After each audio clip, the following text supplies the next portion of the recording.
the good old summertime, in the good old summertime. Hello and welcome to this episode of the Golden Age of Cricket podcast, where we take a trip back to the late Victorian, early Edwardian period and visit some of the greats of the cricket field. My name is Tom Ford. The subject of today's podcast, quite simply, was cricket in the 19th century. So large was the figure of William Gilbert Grace, both physically and figuratively, that he was known throughout the British Empire simply by his initials, WG, and it's believed at one point he was even more famous than Queen Victoria. With his large, domineering physique and his idiosyncratic beard, W.G. Grace dominated the sport of cricket like no one before or since, including Donald Bradman, and was central to transforming the sport from a leisurely British pastime to an international spectacle. Few, if any, cricketers have created as many headlines as WG, and my guest today will attempt to explain why. Richard Tomlinson is a British historian and journalist whose biography of W.G. Grace was published in 2015 on the 100th anniversary of the great cricketer's death. In Amazing Grace, The Man Who Was W.G., Richard set Grace's on-field achievements in the context of his life and times as arguably the most famous celebrity in the English-speaking world. Richard, welcome to the podcast. Thanks very much for having me. It's my pleasure. How and where did you begin researching the life and times of W.G. Grace? Well, the peg was obviously the centenary. And I should say, as you've just mentioned, I'm not a cricket writer by profession. I'd never written about cricket before. Nor have I played cricket to a particularly high level. I was just a club cricketer, but a cricket fan for sure. So my background is in journalism and history, and I was obviously well aware, and I'd read quite a few of these books over the years, that masses have been written about WG, and a lot of it is very good. But I felt from other research I'd done that there was an opportunity, actually simply because of digitalization, because there's so much about W.G. Grace that was reported in newspapers, which you could get to laboriously, but not easily by going to newspaper archives in Britain, Australia, and actually for WG as well, also in the US and Canada, where he toured. But not easily. And what I felt was that I might be able to write something rather more expansive, both about his career and about his life around it, by digging into those online newspaper archives. So that's really the sort of background to it. And obviously because I'd been interested in Grace for a long time without really knowing very much about him at the time. You said just then that obviously there is masses of writing already on W.G. Grace, going back to during his career and then obviously ever since. Was there anything new that could be written about Grace, or was it a matter of trying to right long-standing wrongs? This is a really good question, and it's going to require a fairly long answer, but do interrupt me because No, I think as long as you want. I think it goes to the heart of it. I should say that there is one book from the pre-internet age, and it's not often quoted in Grace literature, shall we say, by somebody called Joe Webber, and it came out in 1998. It's called The Chronicle of WG, and it's the most amazing piece of research. And I think there's a copy of this book in the Melbourne Archive. What he did was to literally chronicle from newspaper cuttings every single first class and non-first class game that WG had ever played. So that is an amazing resource. And a lot of what you see on the internet now comes from that book. And there's a lot else in it as well. But it took him ages. And the point was that you couldn't really get into this stuff very easily without word searches and so on and so forth. So that coming back to the point about whether there's anything new to be said about Grace, I think what I came to the research with was a sort of feeling that there was a received view of Grace that had been passed down over the decades, which saw him firstly, and this is the first point, as some kind of sort of village rural simpleton, and that it was somehow he was not an intelligent man, and had not really he was rather superficial, and this just seemed to me to be in the light actually of quite a lot of modern cricket writing and reporting not right. And I don't make any apology here for saying that a lot of my comparisons are going to be with modern cricketers, because I think if you go forward more than a century and you come to the sort of modern era of cricket, take someone like Shane Warne. Now, no one would say that Shane Warne off the field was the kind of chap who would sort of pick up a long novel by Tolstoy, or, have a sort of serious intellectual discussion about something. No. But boy, if you were batting against him, it was like taking a PhD in batting, because the guy just really, thought.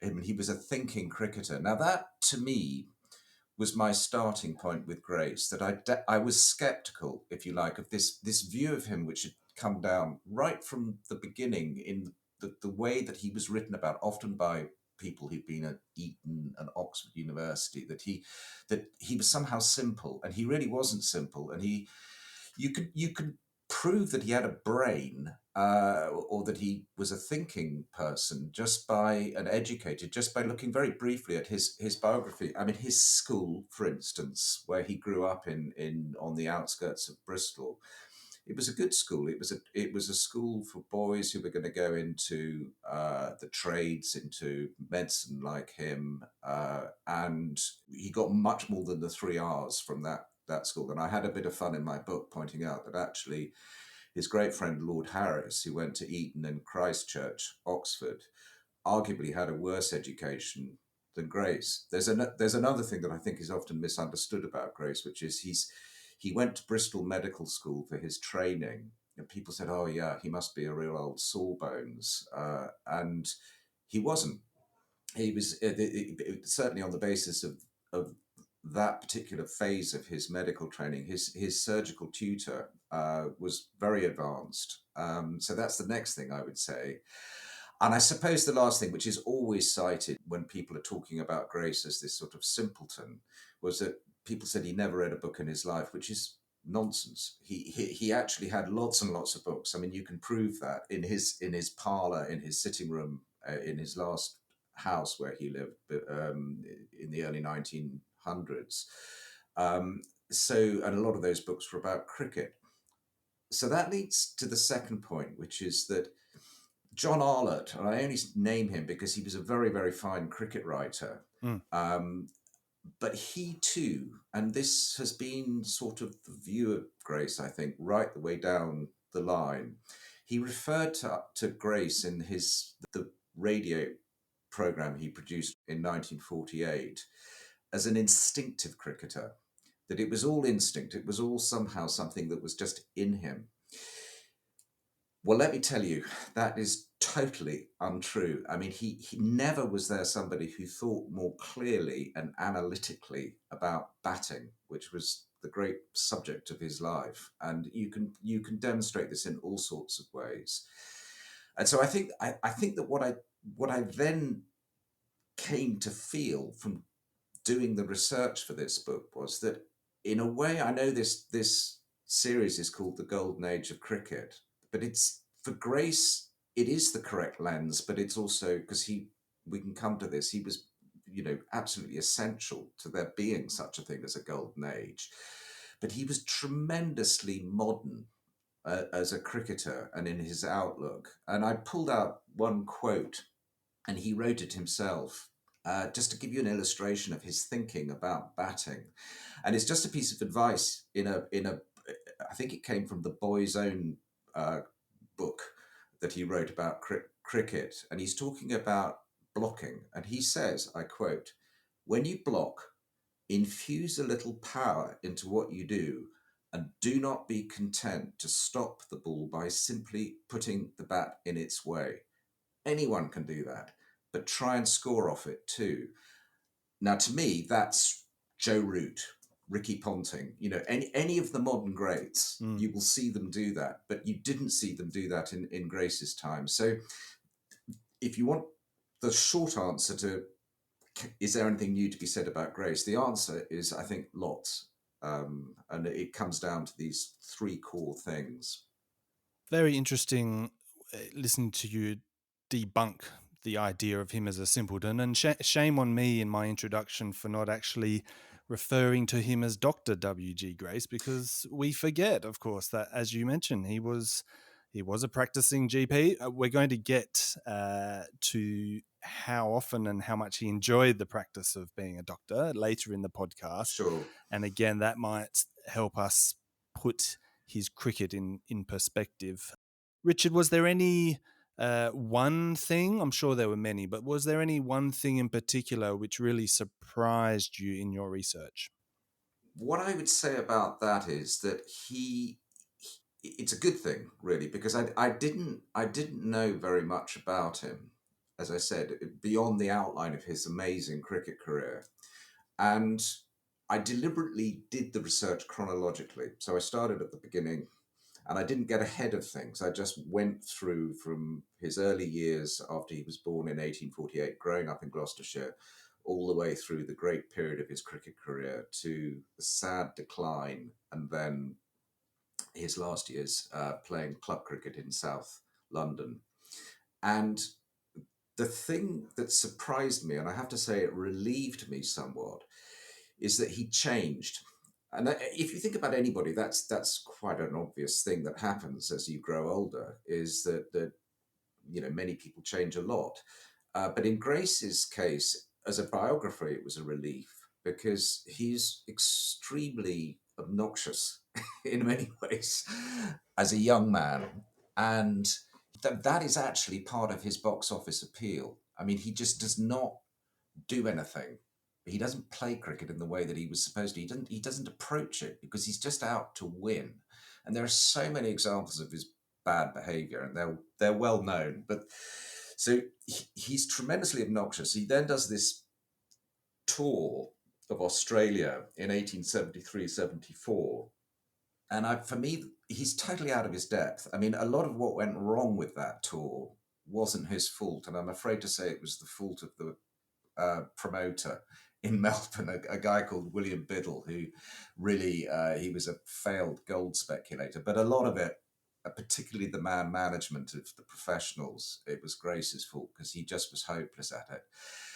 And there was one image where he's getting on a boat, some filthy oil steamer, taking them back to Melbourne along the southern Australian coast. I think he's getting on at, forgive the mispronunciation, Warrnambool. Warrnambool, yes. Yeah. And one of the professionals, Southerton, who's keeping a diary, he watches as Grace gets onto the boat, and he's drunk. He's carrying two dead kangaroos that he's shot as trophies. And he goes down onto the deck, and he gets out his shotgun, and he starts taking pot shots at the seagulls. And at that point, I thought, I'm not really sure how I'm going to be able to carry on. I'm sort of coexisting with this guy while I do the research, because I haven't seen very much so far that's likable. And yet, by the end, and we can come to this, to me, he is so endearing and also inspiring, actually. And the wonderful thing about that as well is that it coincides, of course, with the golden age, but also with his own decline. So it becomes a very, very interesting, complicated story of how and why he changed. So that was the thing that I'm glad to say it did surprise me, because in a good way, because I found him more and more interesting the older he got. And I should warn the listeners of today's podcast that just due to the vastness of Grace's life, but also the nature of this podcast, we will really only be focusing on his life and career in the so-called Golden Age. We won't be talking too much about his early life, although we may reflect on it at some point.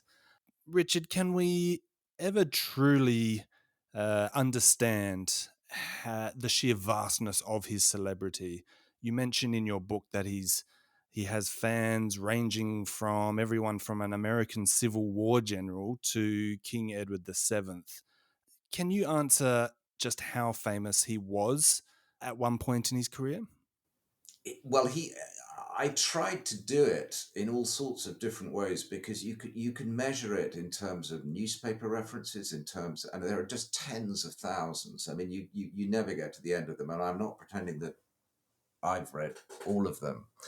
And also the sheer range of people who sort of regarded themselves as Grace's, they were fully signed up members of the Grace fan club. I mean, all the way from an American Civil War general when he was touring Canada and the United States in 1872 to children at the end of his life who used to wave at him as he passed through the street on his way to playing golf. So he had this extraordinary range. I mean, I think that the question of why he did is very difficult to unpack because he obviously had, he's this huge man with a beard. I mean, he's instantly recognizable, but there were other huge men with beards, I mean, it's not the end of the explanation. And the only way I could do it really was through anecdotes, and glimpses of him, which didn't really which just showed the different ways in which people found him tremendously charismatic. And one of my favorites was a true story about a little girl she's called Mabel Catley. And this is just to illustrate his star power. And he's playing in the Scarborough Festival in Yorkshire, and I think it's 1889. So he's sort of on the cusp of his great decline. And it's the lunch interval, and she's out there, she's 9 or 10, and she's playing on her own with a little bat. Nobody's with her. Everybody's having lunch, and this huge man walks up to her and looks down at her, and he says, "I would like to play with you, if that's okay." And she gives him her bat, and for the next 5-10 minutes, he plays with her. He bats with her as she bowls underarm to him. She remembers it for the rest of her life, which is a long one. Everybody in the crowd remembers it.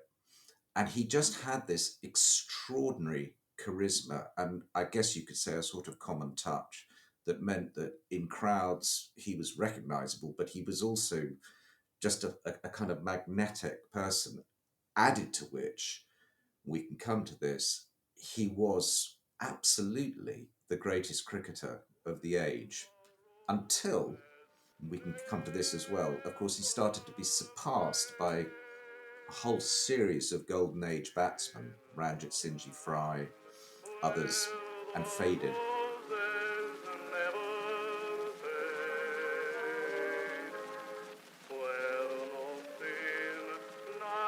If you're enjoying this podcast, perhaps you'd like to support it by buying me, Tom Ford, a coffee.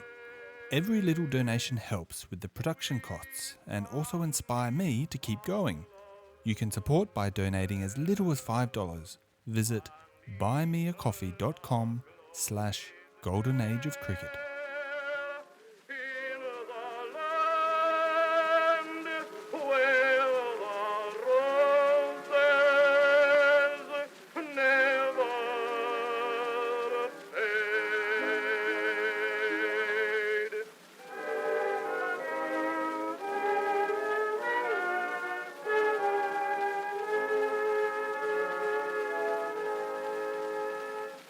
Let's start with the beginning of his career. Well, sorry, not the beginning of his career, but his career at the beginning of the Golden Age, which if we take as the imaginary bracket as having begun in about 1890. So he's in his 40s, early 40s at this stage, having already played first-class cricket for decades and Test cricket for a few years. As anyone who's read your book will see he's referred to at this point in time as the grand old man, the grand old man of cricket. But as you put it in context, grand at this point in time can often mean fat Yeah. rather than the more stately reference. And of course, he's put on quite a bit of weight. He still has obviously his height, but he's sort of expanded outwards. Um, Hmm. did he simply drink and eat too much, do you think? Well, he did, and he knew it as well. He was very embarrassed about it. Um, and I was looking again at what I wrote about why he did this, because I think you do have to remember, first of all, that in his youth, if we're talking about the 1860s, you've got someone who's a fantastic athlete. And he could be a top athlete in the sense that he's a top hurdler and sprinter. Yes. So you have to imagine someone who is, he's 6'2", and he's probably 12, 13 stone. He's very shy about giving his weight to anyone, but the sort of best guess, pretty reasonable guess, I think, is that by the late 1880s, he is probably pushing 20 stone, maybe 18 stone. It's somewhere in that range. If you look at the pictures of him and what people said about him, and he knew that he was overweight. I mean, there are these stories that his Gloucestershire teammates told about him going to the Turkish baths in Bristol and trying to sweat it out, which is a doctor, he should have known that Yes. that was sort of not going to Mm. work. And I think the question is, why did he do it? And in the book, I sort of possibly over theorized this, because I said that he possibly it was to do initially the eating anyway, and actually the drinking, with the sort of just the competitive pressure that he was finding from no longer being absolutely the greatest. There's this sort of conveyor belt of batsmen who come through in the 1880s and then the 1890s. I think probably starting with Arthur Shrewsbury of Nottinghamshire, but by the 90s you've got Ranjit Singh Fry, and you can add the Australians who are coming to the fore as Trumper, well. Hill, yes, of Exactly, course. exactly. And they're all basically, he has set the standard, which they're all trying to beat, I think is the way to put it. And then the other thing, which we can talk about as long as you like, because I find it very interesting. But I mean, and it's terribly sad. Was the sadness in his own private life of losing two of his four children early. So this would be talking about the 1890s and early 1900s. But what I feel now is that I'm possibly sort of over theorizing, in the sense that I think he was just compulsive. I think he just had that nature, and he just ate, and he claimed to have been a teetotal in his youth. And it's quite funny the ways he tries to sort of hide the fact that he's a drinker in his memoirs. But there are too many stories which speak to the fact that a lot of the time, I didn't dare write it in the book, but I think probably by the end of his life, he's an alcoholic. I mean, he can hold his liquor because he's so huge, but there are so many glimpses of him just drinking at odd times and drinking huge quantities as well. So yeah, and it's tragic in the context of the golden age, because he's not that old. Like you say, he's only in his early 40s when the golden age, 1890, it begins. And he could have been even greater, if you like, than he was, because he was doing it increasingly from, if you like, muscle memory, but he was still good enough at batting to have this one great summer in 1895, and still, even after that, from time to time, turn it on. But he was by then, yeah, a heffalump, and not, most definitely not, sort of in the top flight as a great batsman. He was on the decline. Yeah, and we have to remember, in this very highly professional age that we are talking in, this is a good 100 years before the idea of having team dietitians, and Exactly. the idea, I think, of nutrition was around, but it was probably not what modern nutritionists would approve of. Yeah. Even though he had that science medical background. I think possibly his diet wasn't too different from what many of the other cricketers were doing. But perhaps he maybe just indulged in a little too much. For sure, for sure. So, Richard, for someone like Grace, who in the 1890s had his status, and we've already touched on his very iconic appearance, the beard and the red and yellow hat, for example, cap. It turns out he was very hopeless at marketing himself. Yeah. Many of his ventures and advertising campaigns that he lent his face and name to failed. Why do you think that was? It's another good question. I think that the subject of grace and money is obviously also tied up with this whole thing about his undoubted shamateurism. I mean, he played a lot for money, but whether he actually earned a lot is a more complicated question. But if you're just coming back to Grace and why he was no good at marketing himself, given that he did have this incredible star power. I think the first thing is that he was legitimately pissed off that everybody else seemed to be making money out of him, and he couldn't seem to sort of hold on to the stuff himself or make as much money as he thought he should. And by the way, the everybody includes the MCC. I mean, they literally built a grandstand because of Grace. And that was even before he was a member of the club. And then they thought, we'd better get him into the club. So I think that's the first thing. I think in terms of his background, he comes from this family of bankrupts, and his wife, who's a second cousin, Agnes, her father goes bankrupt. He's actually quite an eminent Victorian lithographer. He's well known in that world, but he goes bankrupt before he marries her, I think. And yes, that's true.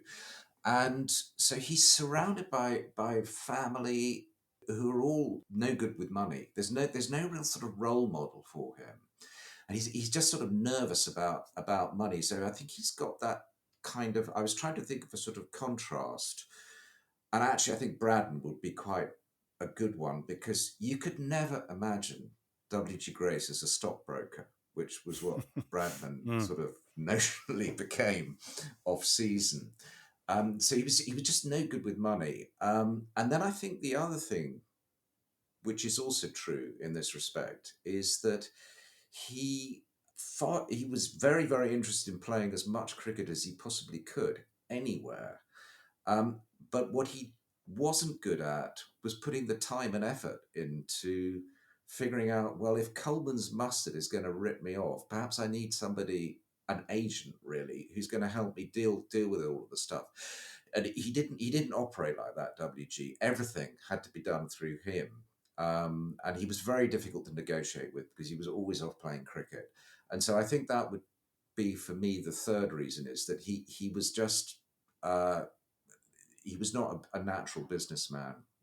So it's not. I think perhaps that's not a totally satisfactory answer, but I think that the totality of it is that a lot of money passed through his hands at various points in his career. These two huge testimonial funds, but as soon as he gets this money, he does strange things, like he asks the MCC with the second fund in the 1895, he sort of almost gives it back and says, "Can you invest it for me?" I mean, he just doesn't want to have anything to do with it.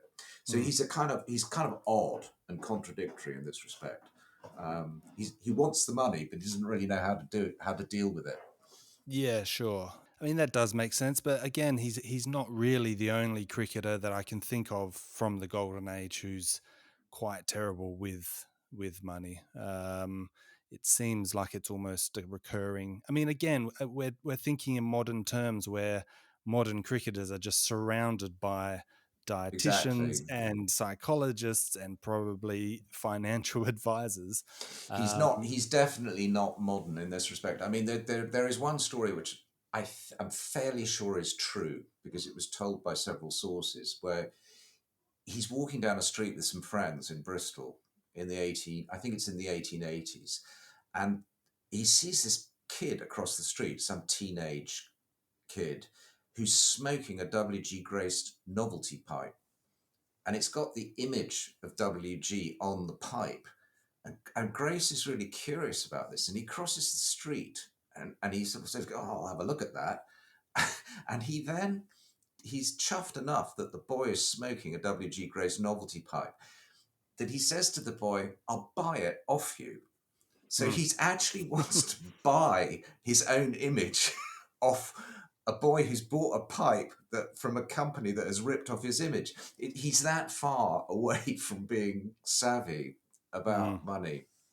Yeah. So it's quite sweet in a way, Mm. in some respects. But again, yeah, we're in this world where we immediately think he should head to the manufacturer and demand, royalties or whatever. But he does have that sweetness about him, which I think Yeah. it sort of leaves him as an endearing character, and is possibly why we enjoy talking about him 150 years later. Richard, you've already mentioned the first tour he took to Australia. So he makes two in his career. The first one Yeah. in 1873-74, when he's really at the pinnacle of his playing career. He's still quite young and he's in great form. And this is in between shooting kangaroos and seagulls, as you mentioned. But he makes a second tour, and this one takes place right at the dawn of the golden age. He comes over for an Australian summer in 1891-92, and again, it's almost an identical process, as in he's heralded as this, the champion, the greatest cricketer of all time by the Australian press. And then through various actions, not all, as you say, completely his own fault, he somehow riles the Australian crowds. And by the end, they're basically kicking him out of the country and saying, Yeah. you're not who we were promised. And they're sort of mocking, certainly in the second tour, they're mocking his fielding efforts because he is older and quite Yeah. unfit. So why did Grace agree to this second tour in the 1890s? I mean, I think in terms of his unfitness, I'd actually forgotten until I went back and had a look at my book. He had a problem with his knee. I mean, that was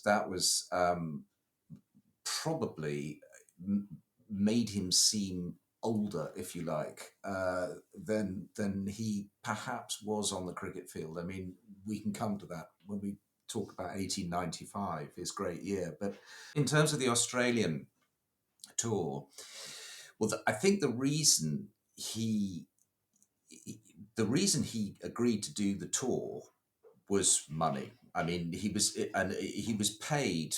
I think it's £3,000, which was an enormous amount. I mean, that was double. I think what he was paid in 1873-4, and it was also guaranteed money in the sense that it was coming out of the pocket of this strange character, Lord Sheffield, who gave his name to the Sheffield Shield, He I did, think. yes, which we still Um, play for in Australia, yes. and he was absolutely Sheffield was absolutely loaded, and that was the first thing. What I would also say is that the reason the tour happened was because of W.G. Grace. I mean, the Australians had been trying almost every year really to get him to go back to Australia, and there had always been reasons why he couldn't do it. And one of the reasons being that he was having a very difficult time with the poor law union in Bristol that employed him as a doctor, and they didn't really like the idea of him going off. It was one thing to hire locums in the summer so he could go off and play for Gloucestershire, but it was quite another to sort of say, well, by the way, I'm going to be away for 5 months in Australia. So, but eventually he does go, and I think the reason is simple. It's money, nothing more, nothing less. The thing about the Australian crowds, it's an interesting one, that, because that's where looking at these newspaper reports is so interesting, because there's an awful lot of commentary, and this is true particularly in 1873-74. There's a famous game in Sydney where it's a combined Victoria-New South Wales team, and Grace gets up to some sharp practice because he wants the last day to start earlier, because so that they've got a chance of beating, I think it's sort of some ridiculous number of 22 of Yes, New something South like that. Wales Yeah. and Victoria, something like that. And he does it, and then he buggers off, and he doesn't sort of hang around, as was quite often the case with Grace in Australia. But there's all this commentary in the newspapers about how awful it is, how terrible, the good riddance to bad rubbish. But there's also newspaper reporters who say the crowd absolutely loved this. And they sort of afterwards, there's a sort of love-hate thing that they love to hate him, but they love the fact that he puts on such a good show. And I think it's sad in 1891, 92, because he's not easily, the best English batsman, Arthur Shrewsbury, isn't on the tour. The best batsman in the team, I think, is probably Stoddart, who is sort of just reaching his prime. And Grace himself, I think he scores a bit, but he doesn't make any sort of huge runs. And yeah, you're right. I mean, they cannot believe how fat and old this guy looks. That's the first thing the Australian press say when they see him after the ship gets to Australia. He's just enormous. So it is, I mean, I say in the book, it's the title of the chapter, it's a tour too far. And I think it was, except of course he made very good money out of it, because it, as a cricketer, it didn't do his reputation any good at all. And that's when there's a lot of the sort of commentary starts surfacing about he's not worth his place in the team. It was already being said before he left. And he never quite shakes that off. Yeah, no, it's a really interesting part of the later stage of his life and career is this trip to Australia, and I encourage any of my listeners, if you're not familiar with it, to well, first of all, read Richard's book, of course, but also look up what happens on that tour, because here is the elder statesman of the game of cricket coming to Australia at a really interesting time. Richard, one of the things I really enjoyed about your book was how you weaved in his domestic life and spoke about his family. You've already mentioned his wife, Agnes. WG had a number of children, which couldn't have been easy, I'm imagining, being the children of one of the most famous people in the world at that point in time. And a number of them struggled being in that sort of in the spotlight, particularly his older son, who was also known as WG. He was WG Jr. What can you tell us about that father-son relationship in particular? Well, the first thing to say about Bertie, as he was always called, WG Jr., is that it's a bit prurient, but I managed to figure out that he was probably conceived while Grace was sailing to Australia with his new wife, Wow. Agnes. I reckon around about the Bay of Biscay, or as they were sailing through the Mediterranean. And I'd like to put in a word for his wife, Agnes, who, among his many mistakes on that tour, was that he underestimated his pregnant wife, who he tried to just dump in Melbourne, and he did once, while he went up country to play in these terrible games of cricket against 22 of so-and-so and 14 of somebody else. And she clearly didn't like it, because for the rest of the tour, going all over the place, she accompanied them, pregnant with Bertie, wherever they went. Agnes was there. So she was a very plucky, interesting woman in her own right. Poor Bertie. I mean, you're right. It was really difficult. I mean, I put for him, because he was the son of the greatest cricketer, the greatest batsman of all time, and Grace was. It's odd, this, because I think there are other examples you can find. It's quite a common type, because he loved children, but he was a bad father in the sense that he just, particularly with his sons, not his daughter Bessie, because he couldn't imagine what it was like not to be him. I think that's that like him. So Bertie is always striving to be his father's son, or he's always being expected to be so. And there's this really tragic picture of him posing to bat, which I put in Yes. my book, and it's hard to describe on a podcast. Is But this I is put this as where the he's at the wicket and he's he- standing almost vertical and there's no? Is this the yeah. yes? It's terrible. It's terrible. And it's just like my caption, which was a bit cruel, was how not to bat, because almost everything Yes. is Yeah. wrong about it. He still manages to just about get an Oxford Blue, a Cambridge Blue, sorry. He goes to Pembroke College, Cambridge. In WG's great year, he scores 40 odd in the varsity match at Lord's in front of WG.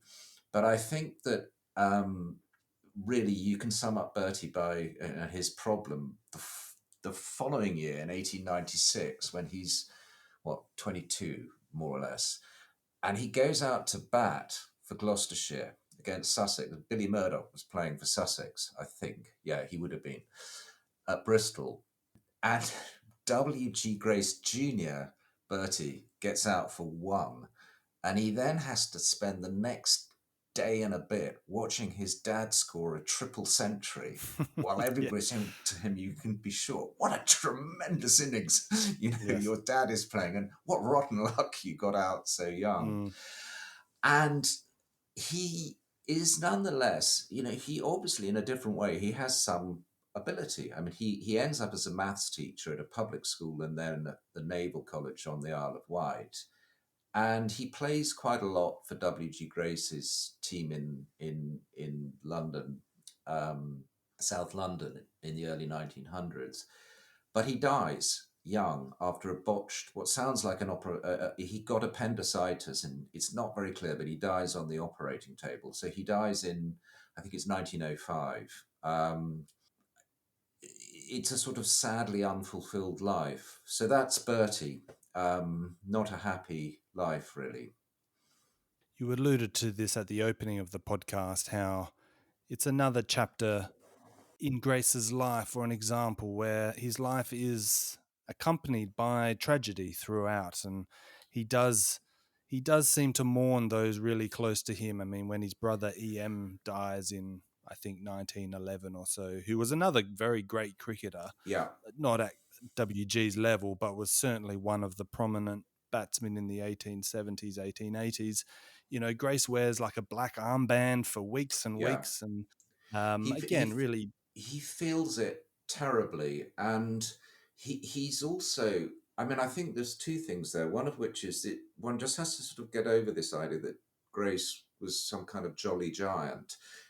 He really wasn't. I mean, I think a lot of the time, particularly latterly, he was very unhappy. I mean, one can avoid, you know, clinical questions about whether he was depressed, but he was clearly, there was a huge amount of sadness in his life. And I think what is also very moving is that he did feel both the losses of his family, EM, with whom he had quite a complicated relationship anyway, um, but also friends as well. And I came across what I thought really summed this up well when a Gloucestershire committee man and actually publisher of some of, he published one of Grace's books, possibly more than one actually when I think about it, called Arrowsmith. His wife had died, and Grace wrote this perfect condolence, because letter of condolence, where in that situation, if you're the recipient, you do not want someone to say to you, sort of, some twit to say, sort of, to start talking pompously about all sort of, your terrible grief and all the rest of it. Mm. And all Grace wrote was that Mrs. Grace and I know what it feels to lose those who are dearest to us. Just that. And it was just to say, I know how you feel, mate. I'm not going to say any more. And he just left it at that. And by that stage, he'd lost two of his children. So that to me is quite an important dimension of Grace, that you don't see until latterly in his life, when there's so much sorrow and grief. But keep your good stay